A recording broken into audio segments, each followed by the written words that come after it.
Break के बाद आपका स्वागत है। अच्छा रतोड़ी जी, एक चीज़ और देखने को आई है कि अभी तक तो भगीरथी नदी को टारगेट किया जा रहा था। अभी जो हाल में जो विष्णुघाट पीपल कोठी परियोजना जल विद्युत परियोजना है, ये तो अलग धंधा बनाई जा रही है। तो ऐसे में क्या आपको लगता है ये पहले भगीरथी अब अलग धंधा, तो किस तरह की सियासत जो है इस ये होने हो रही है? सियासत के दांव पे जैसे चल रहे हैं। और ये बात सही है कि पहले जो टारगेट बनाया था वो बनाया था भागीरथी नदी को, कि भागीरथी नदी में जितने प्रोजेक्ट हैं पहले उनको बंद करने की बात हुई थी।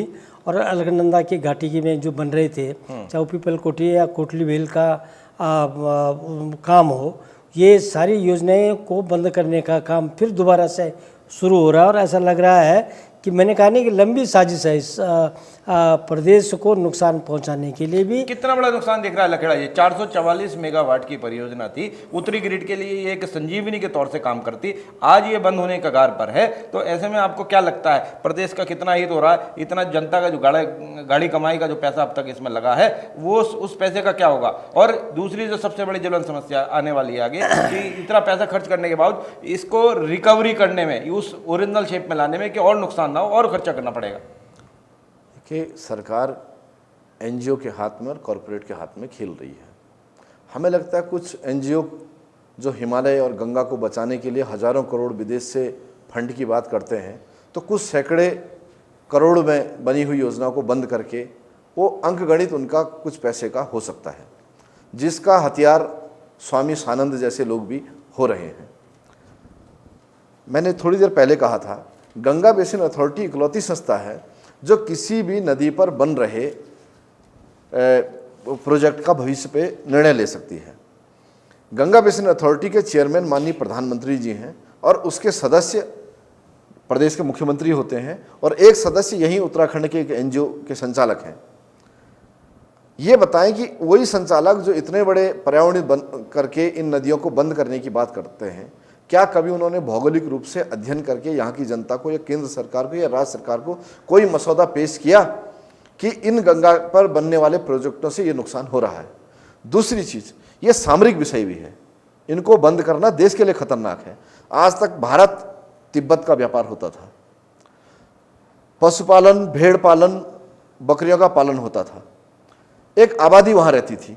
जिस तरह तेजी से ये सब बंद हुआ है, आबादी नीचे उतरी है और उसके बाद चीनी सेना के या चीन के कई निशान, कई गतिविधियां हमारी सीमा में दाखिल होकर के पता चली हैं देश को।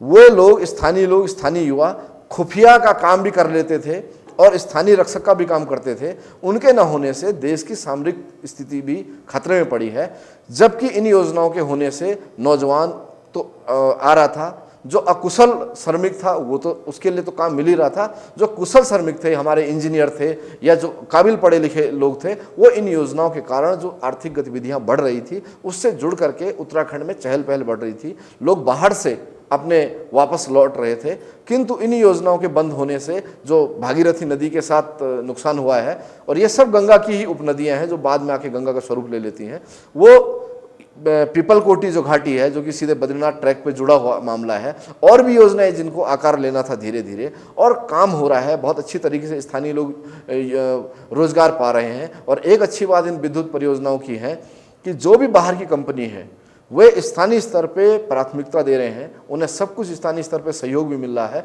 और स्थानीय स्तर पे आर्थिक गतिविधियां बढ़ रही हैं, और साथ ही साथ पर्यटन का व्यवसाय जिस तरह बढ़ रहा है, लोगों को सुविधाएं हो रही हैं, तो उससे लगता है कि केंद्र सरकार की मंशा कॉरपोरेट और एनजीओ के गोद में खेलने की ज़्यादा है, उत्तराखंड की हितों की चिंता उन्हें कम है। रतोड़ी जी, यूकेडी का हिस्सा है आप। यूकेडी क्षेत्रीय दल होने का दावा करती है, क्षेत्रीय भावनाओं को बेहतर समझ रखने का दावा करती है। ऐसे में आपकी समझ कहाँ चली जाती है जब पीपल कोटी गांव के ही 265 परिवार जो खुशी खुशी योजना का पहले तो स्वागत करते हैं, और फिर इस तरह जब सरकार है, जब केंद्र सरकार जब इस परियोजना के विरोध में जब अपना फैसला सुनाती है, तो यूकेडी इस सब का विरोध करने के लिए सड़कों पर क्यों नहीं उतरती?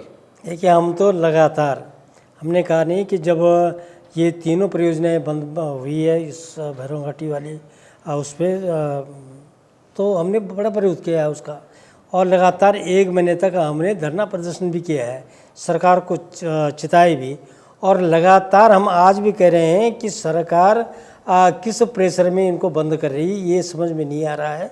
लोगों को उठ करके लोगों को सरकार का ये कांग्रेस की सरकार का हिस्सा है, बकायदा आपका कैबिनेट मंत्री है, केंद्र में कांग्रेस की सरकार है। ऐसे में यूकेडी की आप हमारे चैनल के माध्यम से जनता को क्या आश्वासन देते हैं, क्या करेगी यूकेडी? देखो यूकेडी तो निश्चित तौर से लोगों को लाभमंद करते हुए, यहाँ के की स्थिति को देखते हुए, और जो ये प्रोजेक्ट बंद हो रहे हैं सरकार के खिलाफ जो है वो आंदोलन चलाएगी, लोगों को समझाएगी भी।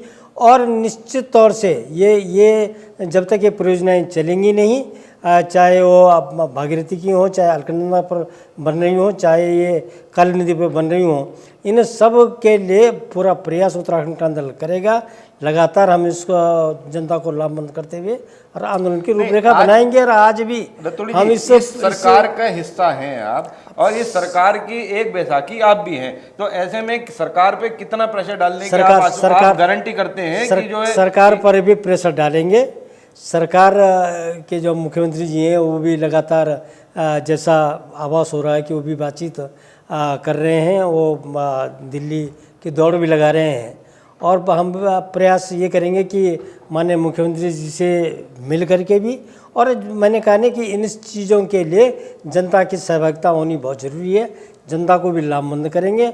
और जो ये प्रयास हो रहा है इस प्रदेश के विकास में जो अवरोध पैदा करने की जो तैयारियां चल रही हैं, चाहे वो केंद्र सरकार की चल रही हैं, चाहे एनजीओज की चल रही हैं, या कुछ और संगठन इसमें संलिप्त भी हो सकते हैं, तो उनके खिलाफ एक लखेड़ा जी आप करेंगे, आंदोलन चलाएंगे। पिछले 5 साल भारतीय जनता पार्टी की सरकार रही है, ऐसे में जब उत्तराखंड में पानी ही एक सब कुछ है, जो बाकी अगर आगे बाकी चीज़ों को छोड़ दिया तो ऊर्जा का सबसे बड़ा स्रोत पानी है, तो जो अगर यही पानी कल उत्तराखंड की तस्वीर को बदल सकता है, इन परियोजनाओं में आखिरकार क्या दिक्कत है? क्यों नहीं राज्य सरकार ने उस वक्त भी स्टेप लिया जब केंद्र सरकार ने यहाँ एक परियोजना बंद करने का निर्णय लिया था? तो आप लोग हाई कोर्ट क्यों नहीं गए? आप लोग सुप्रीम कोर्ट का दरवाजा आपने क्यों नहीं खटखटाया?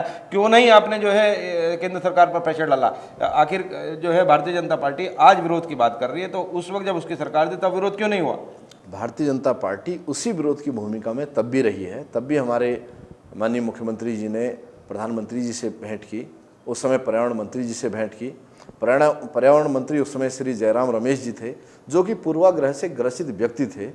और जो बाद में जानकारी प्राप्त हुई कि जीडी अग्रवाल साहब, अभी ये पता नहीं किसके इशारे पर वो बैठते हैं, मातृ सदन में वो बैठते हैं, और बिना गंगा बेसिन अथॉरिटी की सहमति के एक चिट्ठी लेकर जयराम रमेश साहब आते हैं, उनका जूस पिलाकर अनशन तोड़ते हैं और कहते हैं कि हमने योजनाएं बंद कर दी हैं। भारतीय जनता पार्टी ने उस समय भी जितना विरोध हो सकता था किया था। बाद में पता चला कि कानपुर यूनिवर्सिटी में जीडी अग्रवाल साहब के साथ जयराम रमेश साहब के पिताजी भी प्रोफेसर थे, और दोनों चाचा भतीजे वाला रिश्ता निभाया गया। जो भारतीय जनता पार्टी सरकार के लिए भारी पड़ा। इसी को मैं आगे ले जाऊं तो कुछ लोग पर्यावरण का सहारा लेके सब इन परियोजनाओं को बंद कराने के पीछे पड़े हुए हैं, कितना सही मानते हैं आप इसको?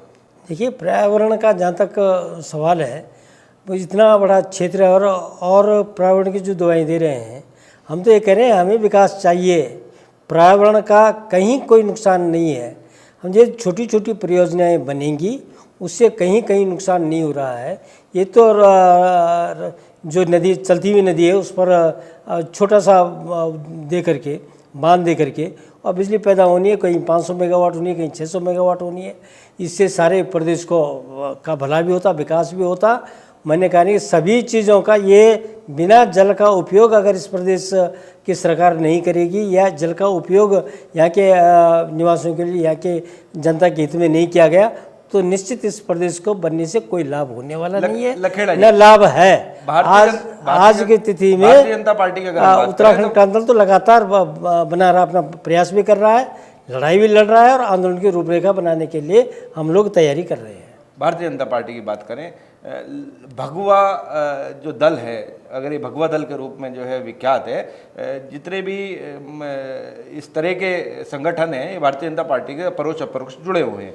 ऐसे में हमेशा मातृ सदन ही जो है, उसका नाम ही इस सब चीज़ों पे के लिए जो आगे आ रहा है, क्या गंगा बचाओ अभियान के लिए उन्होंने अकेला ठेका ले रखा है? देखिए, ये बड़ी शर्म की बात है कि मातृ सदन हो या स्वामी सारंग हो, उनकी गतिविधियाँ पूरे संत समाज को अपमानित करती हैं और वो ये भ्रम पैदा करते हैं कि पूरे देश के संत उनके साथ हैं, जबकि अनेक अवसरों पर देश के सारे संतों ने उनकी सोच से, उनकी राय से असहमति दिखाई है।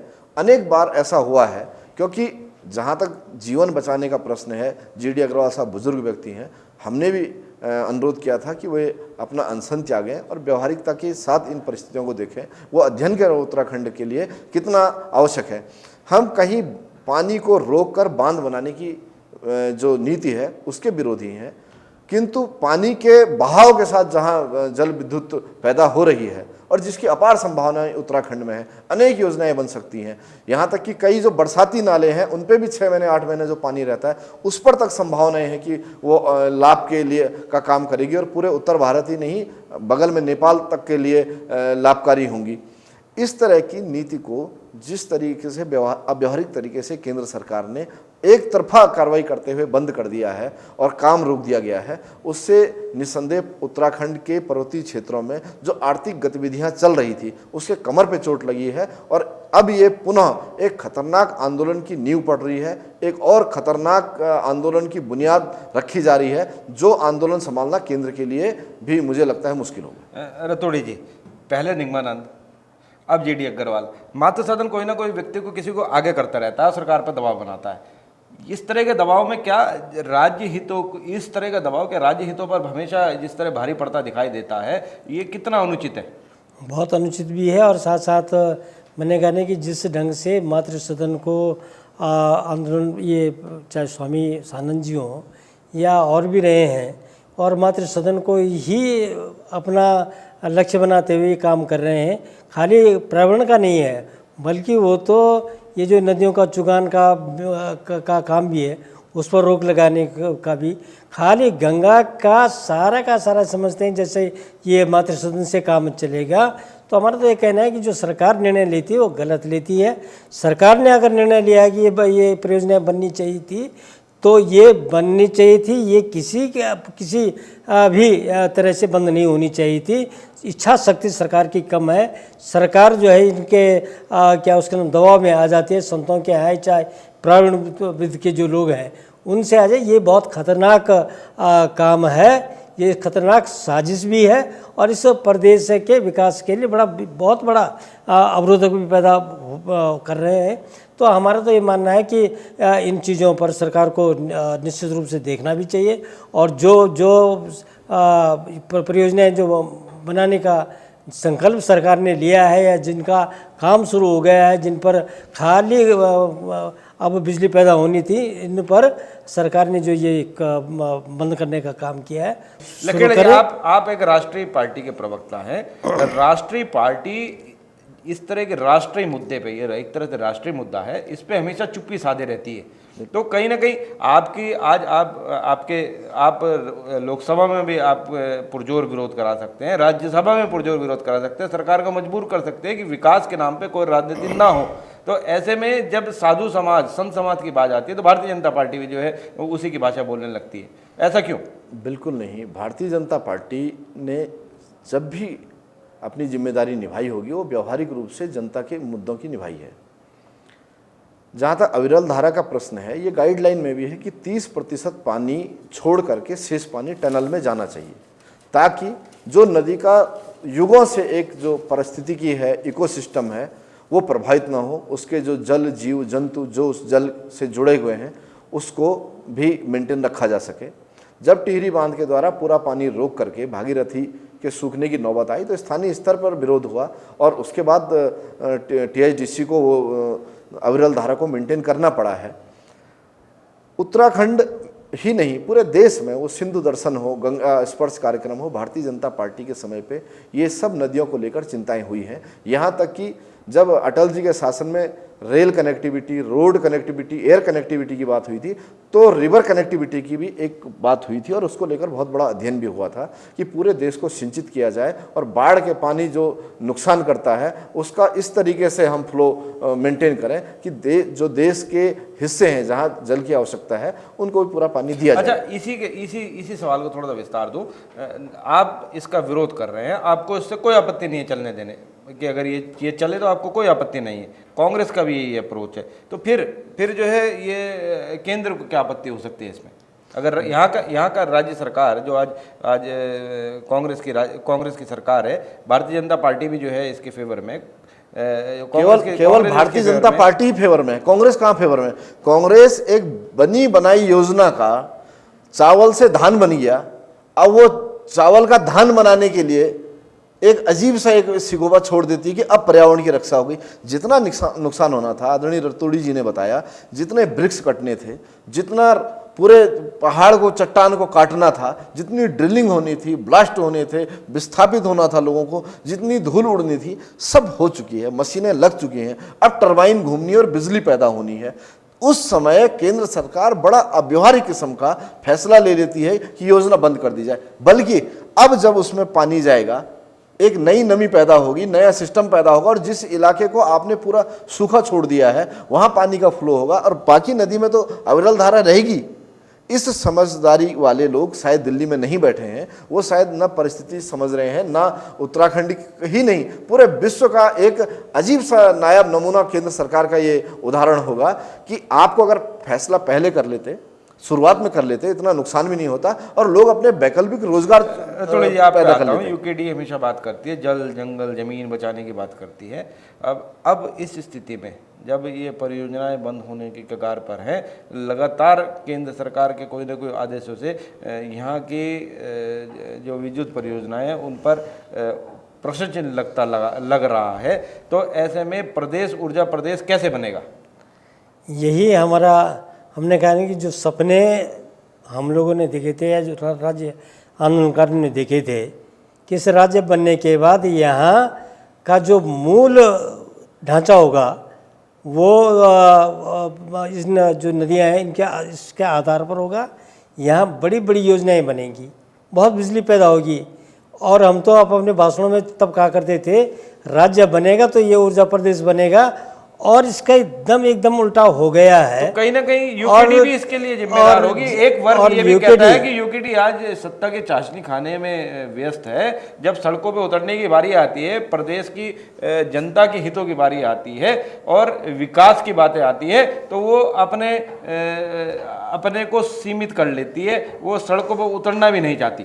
अब तक जितने भी इन परियोजनाओं का विरोध हुआ है, जो 3 परियोजनाएं बंद की केंद्र सरकार ने किया, तो केंद्र सरकार के खिलाफ उत्तराखंड क्रांति दल ने आंदोलन चलाए हैं, धरना दिया है, लोगों के बीच गया है, और ऐसा नहीं कहीं चुप रहा है, पूरी सरगर्मी के साथ काम किया है, और इन परियोजनाओं का जो बंद किया उसके खिलाफ भी किया। आज भी कह रहे हैं। अगर आप में क्या कमी है? अगर आप इसमें दो चीज़ें हुई हैं, या हमने कहा नहीं कि एक तो यूकेडी अपने आप में कमज़ोर हो गई है। यूकेडी को कमज़ोर होने का कारण ये रहा कि उसको मत भी कम मिले हैं, लोग जीत के भी कम आए हैं, लेकिन उससे भी उनका मनोबल कम नहीं हुआ है, ना होगा। हम जनता को फिर लामबंद करेंगे और अपने जल, जंगल, ज़मीन जिसके आधार पर ये राज्य को हम लोगों ने मांगा है और राज्य मिला है, और राज्य मांगा है तो राज्य को ठीक चलाने के लिए भी हम आंदोलन चलाएंगे, दबाव बनाएंगे, और ऊर्जा प्रदेश बनाने में जो केंद्र सरकार विफल है उसको जिताएंगे। भारतीय जनता पार्टी का स्पष्ट एजेंडा है कि पर्यावरण की रक्षा के साथ जितना जल का दोहन करके और उसकी पर्यावरण की रक्षा करते हुए अगर हम विद्युत उत्पादन कर सकते हैं, और उसके साथ भारतीय जनता पार्टी ने इससे पहले भी ग्रीन बोनस की मांग करने वाली देश की पहली पार्टी है कि हम पूरे देश को क्लोरोफिल से पूरा भरा हुआ प्रदेश है, ग्रीन प्रदेश है, 67% जंगल आच्छादित हैं, उसके बाद बाकी में नदियां हैं, नाले हैं, आबादी हैं, खेत हैं, सड़कें हैं, सब कुछ है। इतनी बड़ी कीमत पे भारतीय जनता पार्टी ने कई बार कहा कि जो हमारी योजनाएं हैं, सड़कें, यहाँ तक कि पाइपलाइन के लिए तक एक गांव से दूसरे गांव को पाइपलाइन से पानी जाना है, मगर पर्यावरण मंत्रालय बीच में अड़ंगा डाल देता है कि पर्यावरण का नुकसान हो जाएगा।